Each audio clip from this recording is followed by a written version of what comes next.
Memiliki pola pikir yang kuat adalah kunci untuk mencapai kebahagiaan dan kesejahteraan dalam hidup. Ini seperti memiliki untaian batin yang memungkinkan kita melihat situasi sulit dengan jernih, menghadapi rintangan dengan ketahanan mental, dan menjaga komitmen terhadap tujuan kita. Namun, terkadang tantangan datang dalam bentuk kebiasaan atau pola pikir yang dapat melemahkan kita. Untuk mengatasi hal ini, mari kita eksplorasi beberapa konsep dasar ajaran Buddha dan hubungannya dengan 6 kebiasaan yang dapat melemahkan pola pikir kita. 1. Pola pikir negatif. Dalam pola pikir negatif, kita cenderung fokus pada hal-hal yang buruk dalam setiap situasi, membuat segalanya tampak suram dan tanpa harapan. Ini mempengaruhi tindakan dan keputusan kita, mencegah kita untuk melihat hal-hal baik di sekitar kita. Ajaran Buddha menekankan pentingnya perhatian penuh mindfulness, yaitu kesadaran terhadap pikiran, perasaan, dan sensasi saat ini tanpa penilaian.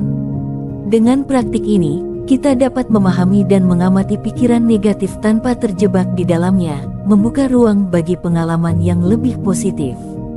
2. Mengeluh tentang hal-hal yang tidak dapat dikendalikan. Mengeluh tentang hal-hal di luar kendali kita hanya membuang-buang energi dan melemahkan pikiran kita. Ajaran Buddha mengingatkan kita untuk fokus pada apa yang dapat kita kendalikan, bukan pada apa yang tidak bisa. Dengan menerima kenyataan bahwa tidak semua hal dapat kita ubah, kita bisa mengalihkan fokus dari masalah ke solusi, membantu kita mengatasi tantangan dengan lebih baik. 3. Menyalahkan orang lain. Kebiasaan menyalahkan orang lain atas masalah kita dapat merusak pikiran kita dan mencuri kebahagiaan kita. Ajaran Buddha mengajarkan konsep tanggung jawab pribadi, bahwa kita membentuk masa depan kita sendiri melalui tindakan kita. Dengan memaafkan dan memahami bahwa tidak ada orang lain yang bertanggung jawab atas masalah kita, kita bisa melepaskan diri dari kebiasaan ini dan menemukan kedamaian dalam diri kita. 4. Dikendalikan oleh emosi. Membiarkan emosi menguasai kita dapat membawa kita ke tempat yang tidak diinginkan.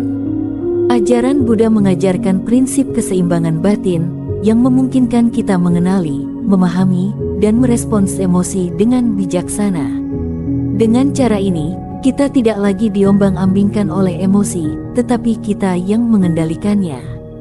5. Berkutat pada masa lalu. Menghabiskan terlalu banyak waktu untuk meratapi masa lalu hanya membebani kita dengan beban yang berat. Ajaran Buddha mengajarkan pentingnya hidup di saat ini dan melepaskan masa lalu.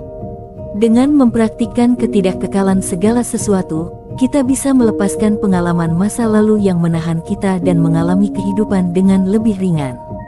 6. Mengkhawatirkan opini orang lain. Terlalu peduli dengan apa yang dipikirkan orang lain tentang kita hanya membatasi kita dan menghambat pertumbuhan pribadi.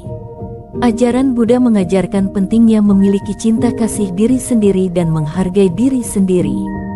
Dengan cara ini, kita tidak lagi terpengaruh oleh penilaian eksternal, melainkan kita menavigasi hidup dengan percaya diri dan kekuatan batin. Dengan memahami dan menerapkan ajaran-ajaran ini dalam kehidupan sehari-hari, kita dapat menguatkan pola pikir kita dan menjadi lebih siap menghadapi kesulitan. Ini adalah perjalanan menuju eksistensi yang lebih terpenuhi, puas, dan penuh sukacita.